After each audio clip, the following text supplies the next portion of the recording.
We have your official December 9th tomorrow Forbidden and Limited list. Make sure you guys smash the link, grab out of that subscribe button so you guys don't miss out on more Oz content. This list is by far one of the biggest, most impactful things that I have gotten the chance to see out here. So now Forbidden, and we will never have to deal with this garbage again. Gimmick Puppet Nightmare. Now, unfortunately, this took a while. I'm genuinely surprised to see how long it has taken the TCG to deal with this, but it's gone. We no longer have to deal with the evil that is the Gimmick Puppet Nightmare lock. They've cleaned it up. It's gone. The time is finally here. All right, Jaugen going. Now I'm gonna be honest with you. I'm gonna sit here. I'm gonna cry for a couple seconds. I'm gonna tell you my boohoo sob story about losing one of the best control options that we've had in years out here, but this card did fundamentally need to go. Just being able to deploy a Floodgate monster onto the field and also being able to board wipe your opponent and punish them back is insane. Now, let me tell you about the best ban on this list. OSS is gone. Konami did it.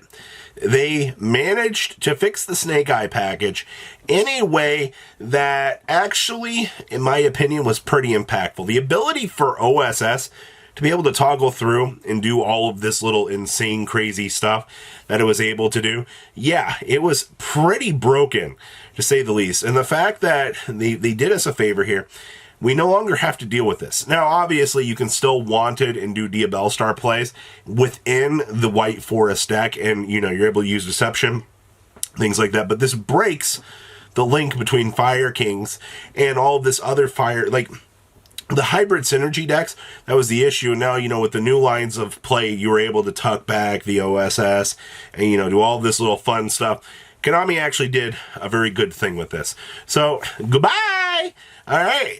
I'm actually so happy to see that one gone. Now, limited to one. Oh, boy, this was anti-fun the day. All right, Chandra leaving this world behind, a super, super sad place. You know, I feel bad for the second place guy. This was their last time to play Tenpai out here, and the TCG cratered this. They said, we are not dealing with this anymore, and to follow it up, Sengen Kaiman also got limited to one.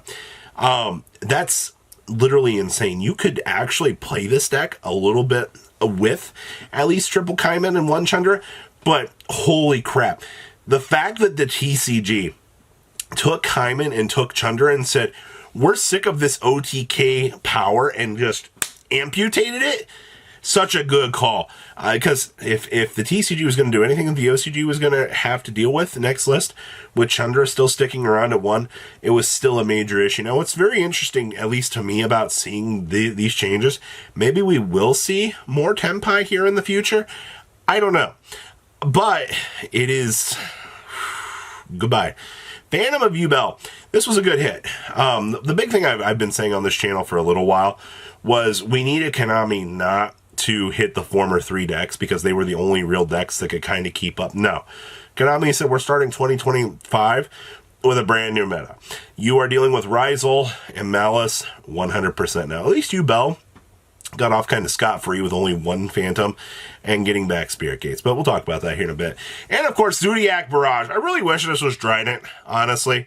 I think we will see Trident in the near future, but actually, well, having Barrage come back makes me really, really happy. I love the fact that we could go through all the Zeus Turbo shenanigans, do all that board wiping stuff, but unfortunately, Zeus not going to be a relevant deck anytime soon when, you know, you can just special summon EX and Meteor Logic and turn off the Zeus. Like, that's not actually happening right now.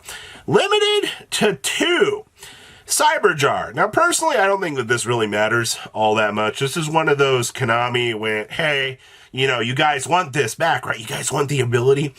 I mean, I guess their empty jar does get a little bit of a boost out of this. I can't really imagine too much of a world where this is going to look too scary on paper. But, okay, I'll take this. This is actually pretty good. And then Danger Jackalope and Danger Tsuchinoko. I'm not too scared about having these two back.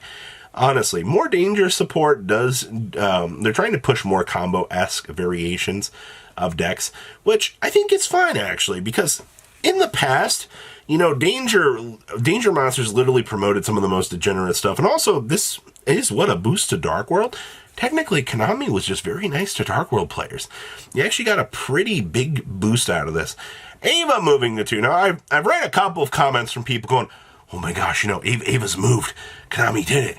Ava's coming back. Honestly, Ava coming back is not the worst thing in the world. I don't hate the idea of having Ava running around in the format. I'm assuming that there is going to be some unfun potential interactions with that package, but I don't think it's going to be much of an issue, honestly. Let Drytron cook. Let them come up with some pretty cool interactions, and I'm cool with that. Also, Monkey Board coming back to 3. This is particularly whatever at this point. Monkey Board... Konami is so afraid to give back Pendulum support. Like, the reason why, like, Electromite is still, locked up, and, we're kind of looking at this list here, and we're just kind of going, ugh, it is kind of meh. I think the dangers are probably the most exciting things on this list, which is actually kind of insane to be thinking about out here. Now, you're limited back to the full realm of Value Town. All of the Dragon Rollers have returned back to the world of the living.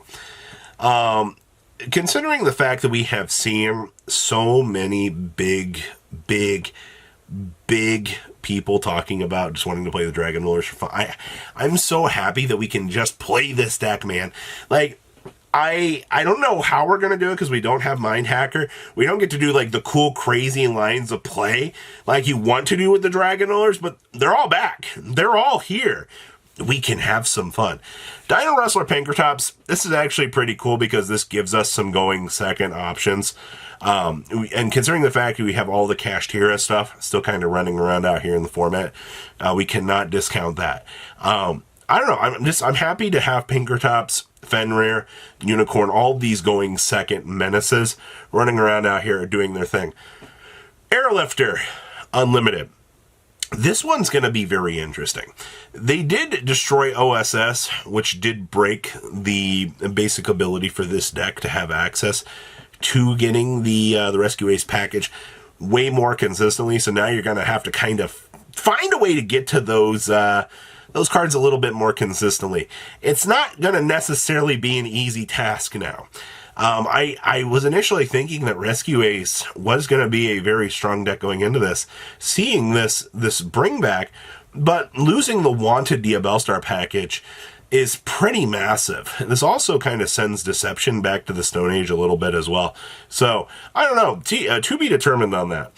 Thunder Dragon Colossus. I'm kind of curious about this one as well.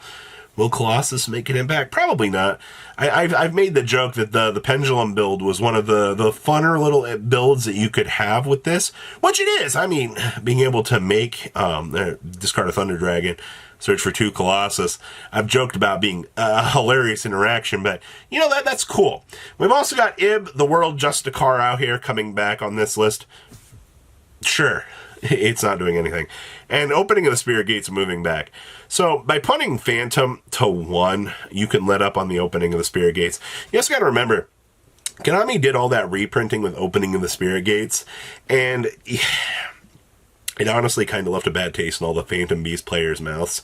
I know, right? It's a crazy thing to say that there's a dedicated community to Phantom Beast mains out here, and they were severely upset with losing Opening of the Spirit Gates. When you kind of piss off your casual player base like that, I don't really blame them, actually. So, I am happy that all the Phantom Beast mains out here can actually play this.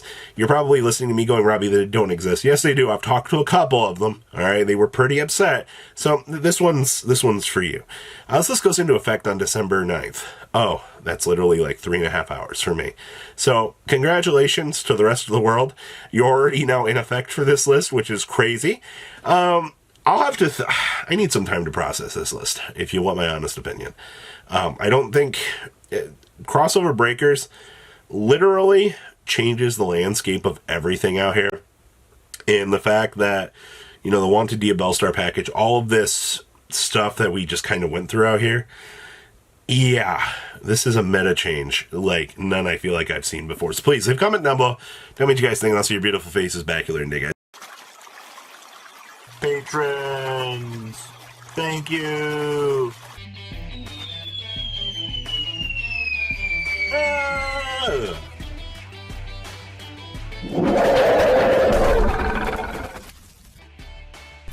Thank you so much for watching. Check out these other videos.